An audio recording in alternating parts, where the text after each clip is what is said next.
Informasi lainnya pemirsa, Satreskrim Polrestabes Surabaya melakukan tes kejiwaan tersangka Gregorius Ronald Tanur, anak anggota DPR RI, apakah mengalami ataupun mengidap psikopat atau tidak.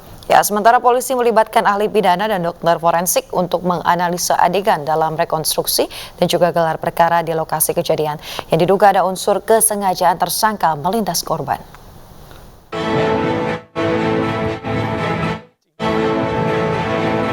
Rekonstruksi dan gelar perkara yang melibatkan ahli pidana dan dokter forensik dalam menganalisa adegan tersangka Ronald Tanur dalam dugaan melakukan pembunuhan terhadap pacarnya, Andini Sera Afrianti, telah dilakukan.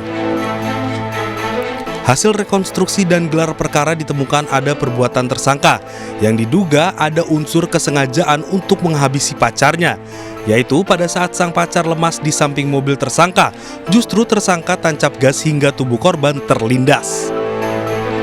Sementara itu, Satreskrim Polrestabes Surabaya juga melakukan tes psikologis kejiwaan serta tes urin tersangka Ronald Tanur.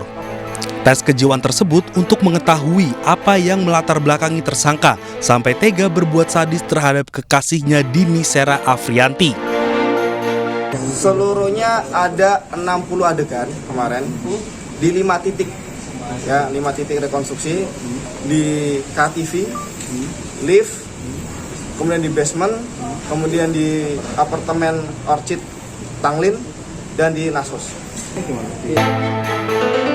Selain itu, tes kejiwaan untuk mengetahui apakah tersangka tergolong orang psikopat atau tidak. Namun hingga kini polisi masih menunggu hasil tes psikologi tersebut. Sebelumnya, pasca rekonstruksi dan gelar perkara, tersangka Ronald Tanur dikenakan pasal primer 338 KUHP tentang pembunuhan, subsidiar pasal 351 KUHP dengan ancaman hukuman maksimal 20 tahun penjara. Dari Surabaya, Nur Syafei, iNews melaporkan.